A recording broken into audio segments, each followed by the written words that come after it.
नमस्कार. सादर करत आहोत ठाणे वार्ता. ठळक घडामोडी. लोकसभा निवडणुकीसाठी नामनिर्देशन पत्र दाखल करतेवेळेस निवडणूक निर्णय अधिकारी यांच्या दालनात 5 व्यक्तींना प्रवेश. कल्याण मुरबाड रेल्वे मार्गासाठी भूसंपादनासाठीचा सर्व्हे सुरू असताना शेतकऱ्यांनी गोंधळ घालत पाडलं काम बंद. आणि कल्याण स्टेशन परिसरात रहदारीला अडथळा करणाऱ्या पोलिसाच्या वाहनावरच कारवाई. या आणि इतर घडामोडी विस्तृतपणे पण काही क्षणातच. आमच्या फेसबुक पेज तसंच यूट्यूब चॅनल आणि संकेतस्थळाला सबस्क्राईब करायला विसरू नका. आपण पाहत आहात श्री स्थानक वाहिनी, ठाणे जिल्ह्याचं मुख्य व्यासपीठ. ठाणे वार्ता पहा श्री स्थानक वाहिनीवर. आता सकाळी 9:15 पासून रात्री 9:15 पर्यंत ठाणे वार्ता, ठाण्यातील पहिलं दृकश्राव्य माध्यम. ठाणे वार्ता आणि श्री स्थानक वाहिनीचं लाईव्ह स्ट्रीमिंग. ठाणेवार्ता.com वरील लाईव्ह स्ट्रीमवर क्लिक करा आणि अगदी मोबाईलवरही ठाणे वार्ता श्री स्थानक वाहिनीचा आनंद लुटा. यासाठी आमचं ॲप डाउनलोड करा. ठाणे वार्ता पहा श्री स्थानक वाहिनीवर. आता सकाळी 9:15 पासून रात्री 9:15 पर्यंत ठाणे वार्ता, ठाण्यातील पहिलं दृकश्राव्य माध्यम. आपण पाहत आहात श्री स्थानक वाहिनी, ठाणे जिल्ह्याचं मुख्य व्यासपीठ. लोकसभा निवडणुकीसाठी नामनिर्देशन पत्र दाखल करतेवेळेस निवडणूक निर्णय अधिकारी यांच्या दालनात 5 व्यक्तींपेक्षा जास्त व्यक्तींना प्रवेश दिला जाणार नाही अशी माहिती जिल्हाधिकारी अशोक शिंगारे यांनी दिली. लोकसभेच्या सार्वत्रिक निवडणुकीची संपूर्ण प्रक्रिया शांततेत, निर्भय व न्याय वातावरणात पार पाडण्याच्या दृष्टिकोनातून निवडणूक कालावधीत निवडणूक निर्णय अधिकारी यांच्या कार्यालयात उमेदवारांनी नामनिर्देशन पत्र दाखल करतेवेळेस वाहनांच्या ताफ्यामध्ये 3 पेक्षा जास्त मोटार गाड्या वाहने यांचा ताफ्यात समावेश नसावा असं जिल्हाधिकारी अशोक शिंगारे यांनी सांगितलं. तसेच निवडणूक निर्णय अधिकारी यांच्या कार्यालयात नामनिर्देशन पत्र दाखल करतेवेळेस कार्यालयाच्या परिसरात मिरवणूक सभा घेणे, कोणत्याही प्रकारच्या घोषणा देणे, वाद्य वाजविणे किंवा गाणी म्हणणे आणि कोणत्याही प्रकारचा निवडणूक प्रचार करण्यास प्रतिबंध करण्यात येत असल्याचे आदेश जिल्हा निवडणूक निर्णय अधिकारी शिंगारे यांनी लागू केले आहे. या मतदान प्रक्रियेसाठी 26 एप्रिल पासून नामनिर्देशन अर्ज देण्यास सुरुवात होत असून यासाठी ठाणे जिल्हाधिकारी प्रशासन सज्ज झाले असल्याचे अपर जिल्हाधिकारी मनीषा जायभाये यांनी नमूद केले. ठाणे लोकसभा मतदारसंघात एकीकडे नामनिर्देशन पत्र स्वीकारायला सुरुवात झाली असताना दुसरीकडे आणि अद्याप शिवसेना आपला उमेदवारही ठरवू शकलेली नाही. निवडणुका जाहीर होऊन 40 दिवस उलटल्यानंतरही शिवसेना भारतीय जनता पक्ष युती अद्याप या मतदारसंघातून आपला उमेदवार ठरवू शकले नाही. या मतदारसंघात नक्की कोणाला उमेदवारी द्यायची आणि नक्की कोण निवडणूक लढविणार यावरून तिढा निर्माण झाला आहे. हा तिढा सुटू शकला नसल्यामुळे उमेदवारी निश्चित होऊ शकलेली नाही. भारतीय जनता पक्षाकडून आमदार संजय कायकर, संजीव नाईक, विनायक अशी अनेक नावे चर्चली गेली आहेत. तर शिवसेनेकडून नरेश म्हस्के, आमदार पाठक, आमदार प्रताप सरनाईक यांची नावे चर्चेत आहेत. त्यातच इतर काही नावही चर्चेत असल्याचं सांगितलं जातं. झी टीव्हीचे माजी संपादक निरगुडकर यांचंही नाव चर्चेत आहे. मात्र याला दुजोरा मिळू शकले नाही. सध्या नुसती नावं चर्चा केली जात असून अद्याप उमेदवारीबाबत तोडगा निघू शकलेला नाही. जिल्ह्यातील मतदारांची संख्या किती वाढली यापेक्षा मतदार यादी किती बिनचूक आहे याला जास्त महत्त्व असून जिल्ह्यामधील मतदार यादी यंदा 100 छायाचिन्ह असलेली मतदार यादी आहे, अशी माहिती जिल्हाधिकारी अशोक शिंगारे यांनी दिली. जिल्ह्यातील निवडणूक यंत्रणेविषयी माहिती देण्यासाठी आयोजित पत्रकार परिषद यांनी ही माहिती दिली. यावेळी मतदार यादी बिनचूक असून अनेक नाव वगळण्यात आली आहे. दुबार स्थलांतरित असलेली अशी अनेक नाव यावेळी वगळून मतदार यादी बिनचूक करण्याचा प्रयत्न करण्यात आला आहे. मतदार यादी बिनचूक असलेला जास्त महत्त्व असून आमच्या चमूने यामध्ये उत्तम काम केल्याचा दावा जिल्हाधिकारी अशोक शिंगारे यांनी केला. मतदार यादी बिनचूक असल्यामुळेच मतदारांच्या संख्येत फारशी वाढ झाल्याचं दिसत नाही. साधारणपणे गेल्या वेळच्या तुलनेत मतदारांच्या वाढीपेक्षा मतदार यादी बिनचूक करण्याला जास्त महत्त्व देण्यात आलं आहे असं जिल्हाधिकाऱ्यांनी सांगितलं.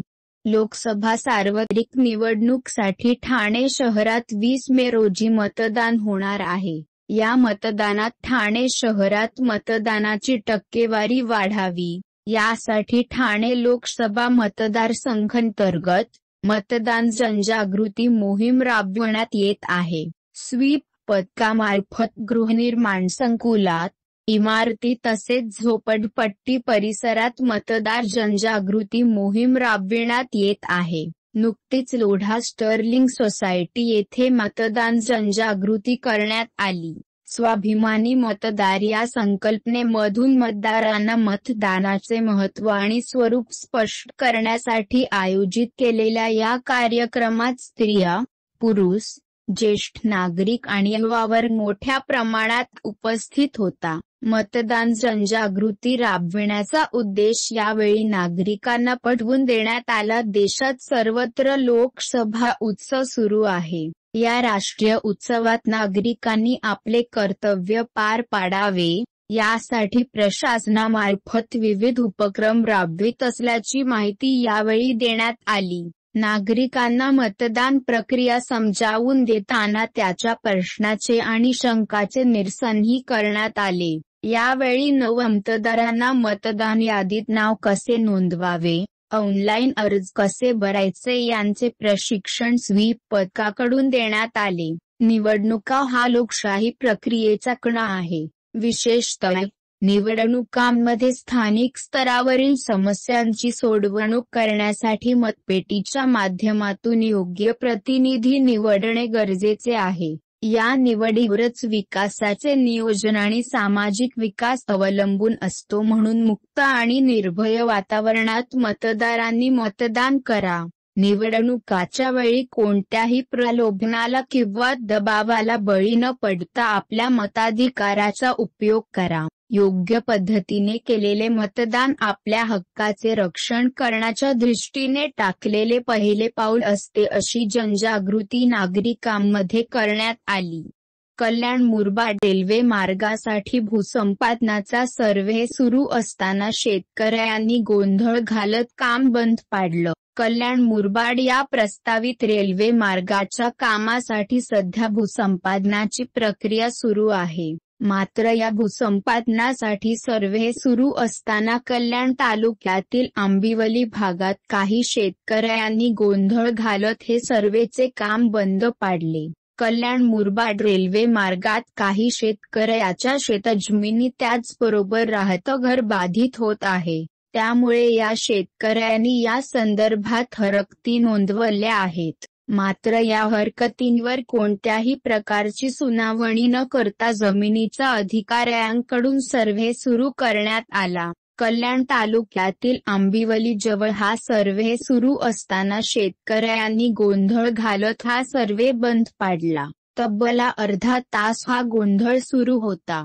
आधी आम्ही भूसंपादनासाठी नोंदवलेल्या हरकती संदर्भात सुनावणी घेण्यात यावी आणि त्यानंतरच पुढील काम सुरू करावं अशी मागणी शेतकऱ्यांची आहे. त्याचबरोबर उल्हास नदीच्या बाजूला सरकारी जमीन असताना आमची जमीन भूसंपादित करून आमचं आयुष्य, जीवन उद्ध्वस्त का करता असा सवाल देखील शेतकऱ्यांनी उपस्थित केला. ज्यांच्या हरकती आहेत त्यांच भूसंपादनासाठी कोणत्याही प्रकारचा सर्व्हे केला जाणार नाही. ज्यांच्या हरकती नाहीत त्यांचा सर्व्हे केला जाईल अशी भूमिका अधिकाऱ्यांनी घेतली आहे. दरम्यान शेतकऱ्यांचा गोंधळ सुरू असताना पोलिसांनी मध्यस्थी करून हे प्रकरण शांत केलं. यापुढील घडामोडी एका छोट्याशा ब्रेकनंतर कुठेही जाऊ नका, पाहत रहा फक्त ठाणे वार्ता. सर्व नागरिकांना आवाहन करण्यात येत आहे की सध्या डासांमार्फत पसरणाऱ्या डेंग्यू या आजाराचा प्रसार रोखण्यासाठी प्रत्येकाने पुढीलप्रमाणे कार्यवाही करावी. डेंग्यू आजार एडिस इजिप्ती हा डास चावल्याने होतो. या डासांची पैदास साचलेल्या किंवा साचवलेल्या स्वच्छ पाण्यामध्ये होते. 8 दिवसांपेक्षा जास्त दिवस पाणी उघडे व साचून राहिल्यास त्यात डास अंडी घालतात. अंड्यांच्या अळ्या तयार होऊन पुढे डास तयार होतात. यासाठी आपल्या घरातील पाणीसाठे उदाहरणार्थ बॅरल्स, पिंपे, टाक्या, हौद, रांजणे इत्यादी दर आठवड्याला रिकामे करून घासून पुसून कोरडे करून पुन्हा भरावे. 1 दिवस कोरडा दिवस म्हणून पाळावा. पाणी साठ्यांना घट्ट झाकणे बसवावीत किंवा जुनी साडी, चादर, धोतर यांनी बांधून झाकून ठेवावीत, म्हणजे डास त्यात जाऊन अंडी घालणार नाहीत. घराच्या गच्चीवर, आजूबाजूला, अंगणात कोठेही पाणी साचू देऊ नये. भंगार सामान उघड्यावर टाकू नये. उदाहरणार्थ टायर्स, प्लास्टिक सामान, कुंड्या, टाकाऊ वस्तू इत्यादी. अशा सामानात पावसाचे पाणी साठून त्यात डेंग्यूच्या डासांची पैदास होते. घरातील कूलर्स, फ्रीजच्या पाठीमागील ट्रे हे देखील वेळोवेळी कोरडे करावेत. लक्षात ठेवा, नुसत्या फवारणीने डास घनता कमी होत नाही, तर त्यासाठी डास पैदास ठिकाणे नष्ट करणे ही आपल्या सर्वांची जबाबदारी आहे. कोणताही ताप अंगावर न काढता जवळच्या शासकीय रुग्णालयात मोफत औषधोपचार घ्या. अशा प्रकारे नागरिकांनी सहकार्य केल्यास डेंग्यूचा प्रसार रोखणे सहज शक्य आहे. ब्रेक नंतर आपला पुन्हा एकदा स्वागत. आशिया खंडातील कर्तृत्ववान व्यक्तींना वेल फाउंडेशनचा आंतरराष्ट्रीय स्तरावर दिला जाणारा आशिया आयकॉन पुरस्कारीन पर्यावरण अभ्यासक आणि पत्रकार प्रशांत रवींद्र सिनकर यांना सन्मानित करण्यात आलं आहे.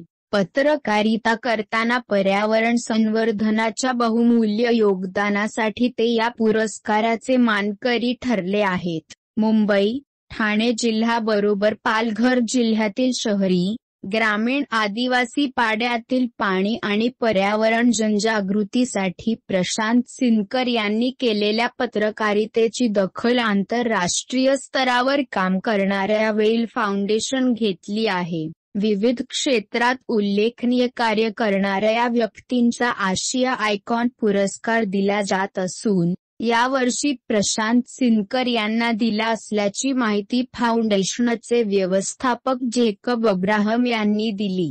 पुरस्कारात प्रशांत सिनकर यांची बायोग्राफी मध्ये आतापर्यंत केलेल्या कार्याची थोडक्यात माहिती दिली आहे. या अगोदर त्यांना महाराष्ट्र शासनाचा श्री.म. परांजपे पुरस्कार, नेपाळ येथील आंतरराष्ट्रीय पर्यावरण परिषदेत इको 2013 पुरस्कार, भारतरत्न राजीव गांधी पर्यावरण भूषण पुरस्कार, ठाणे महापालिकेचा ठाणे गुणीजन, ठाणे गौरव, हिंदुस्थान न्यूज नेटवर्क यांचा national icon, India star world record. केंद्र सरकारशी संलग्न काम करणाऱ्या या पश्चिम बंगाल येथील नव्या फाउंडेशनचा राष्ट्रीय साहित्य शिरोमणी सन्मान असे अनेक पुरस्कारांनी सन्मानित केलं आहे. कल्याण रेल्वे स्थानक परिसरात स्मार्ट सिटी प्रकल्पाचे काम सुरू असल्याने आधीच वाहतूक कोंडी होत असताना स्टेशन परिसरात रिक्षा चालकाकडून रहदारीला अडथळा निर्माण केला जातो. यातच कसारा दिशेकडे निम्म्याहून अधिक रस्त्यावर पोलिसांकडून दुचाकी उभ्या केल्या जात असल्याने वाहनाचा मार्ग रोखला जातो. पोलिसाच्या दुचाकीच वाहतूक पोलिसांनी टोईंग व्हॅनद्वारे उचलून नेत रहदारीला अडथळा निर्माण करणाऱ्या वाहन चालकांना इशारा दिला आहे. मुंबईकडे ड्युटीवर जाणारे पोलीस कर्मचारी आपल्या दुचाकी स्टेशन परिसरात जागा मिळेल तिथे रस्त्याच्या बाजूला उभ्या करून निघून जातात. रात्री उशिरा आल्यानंतर या दुचाकी नेल्या जातात. मात्र दिवसभर या दुचाकी स्टेशन परिसरातील रस्त्यावर रहदारीला अडथळा निर्माण करतात. सर्वसामान्य नागरिकांच्या दुचाकीवर वाहतूक पोलिसांकडून कारवाई केली जात असताना पोलिसाच्या दुचाकीवर मात्र कारवाई केली जात नसल्याचा आरोप प्रवासी संघटनासह नागरिकांकडून कायमच केला जातो. यामुळेच वाहतूक विभागाकडून स्टेशन परिसरात नो पार्किंग झोनमध्ये उभ्या केलेल्या दुचाकीवर कारवाई करत त्या उचलून नेण्यात आल्या. रहदारीला अडथळा निर्माण करत असल्याने या दुचाकीवर कारवाई केल्याचे वाहतूक पोलिसांचे म्हणणे आहे. मात्र याच वेळी रहदारीला सर्वाधिक अडथळा निर्माण करणाऱ्या या स्टेशन परिसरातील रिक्षा चालकाच्या मनमानीवर नियंत्रण आणण्यासाठी वाहतूक पोलिसांकडून ठोस कारवाई केली जावी अशी मागणी रिक्षा चालकाच्या विळख्याला त्रासलेल्या नागरिकाकडून करण्यात आली आहे. मेडिकल चालकाला ORS द्यायला इतका वेळ का लागला या रागातून एका तरुण ग्राहकाने मेडिकल चालक अशोक दुबे यांना बेदम मारहाण केल्याची धक्कादायक घटना डोंबिवलीत घडली आहे. या प्रकरणी विष्णुनगर पोलिसांनी राजू धोत्रे या आरोपीला अटक करून पुढील कारवाई केली आहे. डोंबिवली पश्चिमेतील कोपर रोड परिसरात शास्त्रीनगर रुग्णालयाच्या समोर हंस मेडिकलचे दुकान आहे. अशोक दुबे मेडिकल दुकान चालवितात. त्याच्या दुकानात एक तरुण आला. दुबे हे त्याच्या मोबाईलवर क्रिकेट मॅच पाहत होते. त्यावेळी लाईट गेली. समोर उभ्या असलेल्या ग्राहकाने ORS द्यायला सांगितले. लाईट नसल्याने अशोक दुबे यांना ORS यायला थोडासा वेळ लागला. या कारणावरून तरुण संतापला.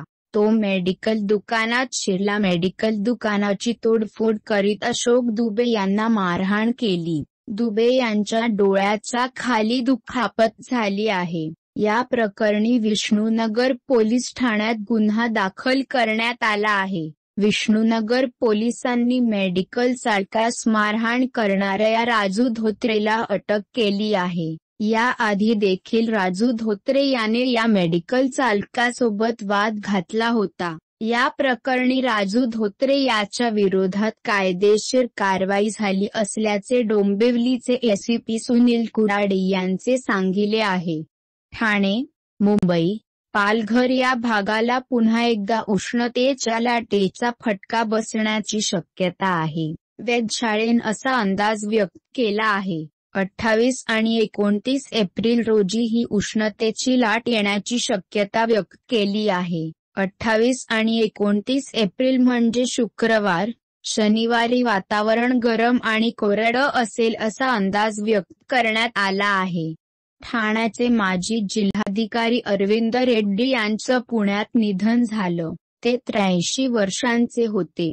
ठाणे आणि धुळे येथे जिल्हाधिकारी म्हणून त्यांनी उल्लेखनीय काम केलं. पुण्यातील भव्य साखर आयुक्तालय उभारण्यात त्याच्या सिंहाचा वाटा होता. ते उत्तम खेळाडू होते. निवृत्तीनंतर मुंबई मॅरेथॉनच्या आयोजनाचे काम त्यांनी 2 दशक केलं. त्यांच्यावर उद्या अंत्यसंस्कार होणार आहेत. त्यांच्या मागे आनंद आणि अमर ही 2 मुलं आहेत. आपण पाहत आहात श्री स्थानक वाहिनी, ठाणे जिल्ह्याचं मुख्य व्यासपीठ. ठाणे वार्ता पहा श्री स्थानक वाहिनीवर.